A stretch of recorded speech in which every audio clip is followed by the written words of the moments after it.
पुराने वक्तों की बात है कि किसी गांव में 3 भाई नोमान, अली और शान रहते थे। तीनों भाइयों में बिल्कुल भी नहीं बनती थी। उन्हें मिलजुल कर कोई काम करना पसंद नहीं था। जब वो छोटे थे तो उनके अब्बू फौत हो गए।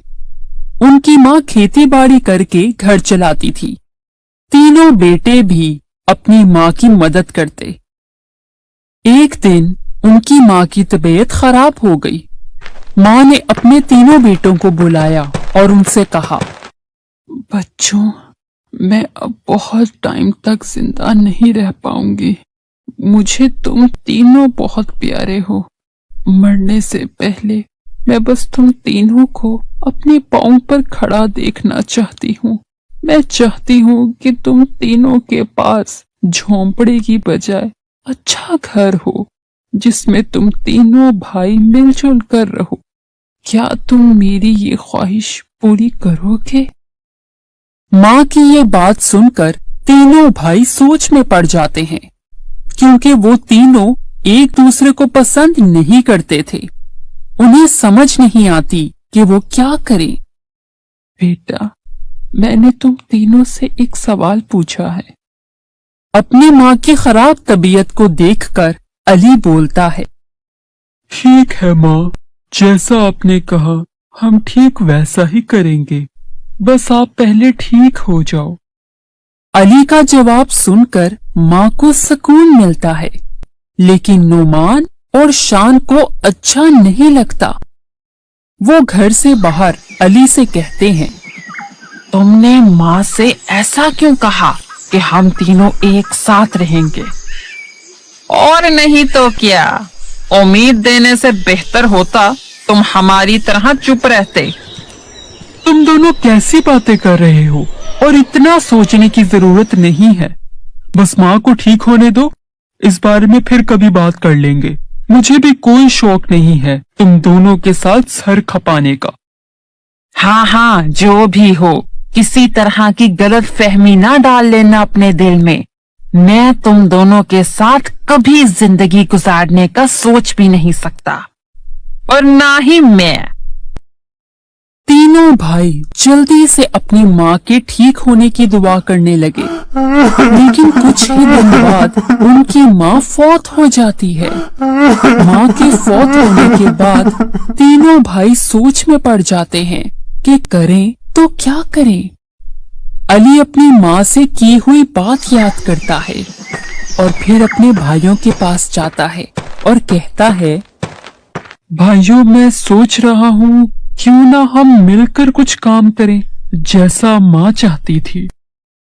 सोचना भी मत, मैं ना तुम्हारे साथ ना नोमान के साथ काम करूंगा। माँ बस चाहती थी कि हम काबिल बने और अपने लिए एक बड़ा सा घर बनाएं। लेकिन उनकी आखिरी ख्वाहिश यही थी कि हम सब मिलकर रहें। हम ऐसा तो कर सकते हैं ना? ये ख्याल दिमाग से निकाल दो तो अच्छा है। हाँ, वैसे भी मुझे खुद का घर बनाने में किसी की मदद नहीं चाहिए। अगले दिन तीनों भाई अपनी जमा पूंजी 3 हिस्सों में तकसीम करके अपनी अपनी राह चले जाते हैं। तीनों भाइयों को अब अपनी जमा पूंजी को समझदारी से खर्च करने और घर बनाने की फिक्र थी। मैं अपना घर बांस और भूसे का बनाऊंगा। ये मेरे लिए काफी फायदा रहेगा। ऐसे में मेरा घर भी जल्दी बन जाएगा और बाकी पैसों से जरूरत का सामान भी ले लूंगा। नोमान अपना घर बांस और भूसे से बनाने का सोच लेता है। दूसरी तरफ शान भी अपना घर बनाने के बारे में सोचता है। मैं अपना घर लकड़ी से बनाऊंगा। लकड़ी से बना हुआ घर ठंडा भी होगा और मैं आराम से सो पाऊंगा। और तो और बचे हुए पैसों से आरामदायक गद्दा भी अपने लिए खरीद लूंगा। ऐसा सोचते हुए शान लकड़हारे के पास चला जाता है और अपना घर बनाने के लिए लकड़ियां खरीदता है। और तीसरा भाई अली एक मजबूत घर बनाने के बारे में सोचता है और फिर अपनी सारी जमा पूंजी लाल पत्थर और सीमेंट को खरीदने में लगा देता है। फिर उसके पास घर का बकिया सामान खरीदने के लिए पैसे नहीं बचते। अली हिम्मत नहीं हारता और खेती बाड़ी करके पैसा जोड़ता है। कुछ वक्त के बाद अली अपना घर बनाने का सारा सामान इकट्ठा कर लेता है और अपना घर बनाना शुरू करता है। इसी दौरान नुमान और शान अपना अपना घर बनाकर तैयार कर लेते हैं।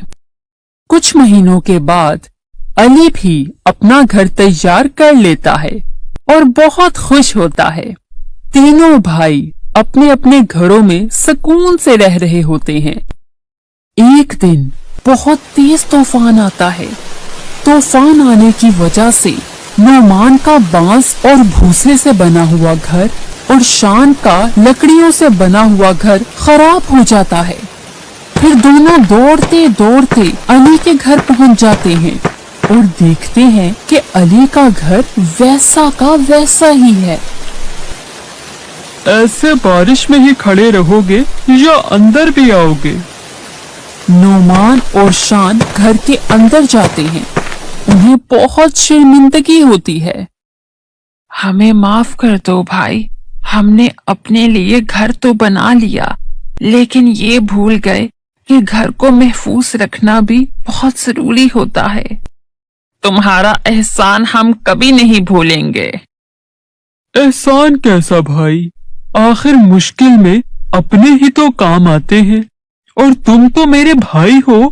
माँ भी तो हमेशा यही चाहती थी कि हम जरूरत के वक्त एक दूसरे की मदद करें। उस दिन के बाद से तीनों भाई मिलकर अली के घर खुशी खुशी से रहने लगते हैं और मिलकर काम करते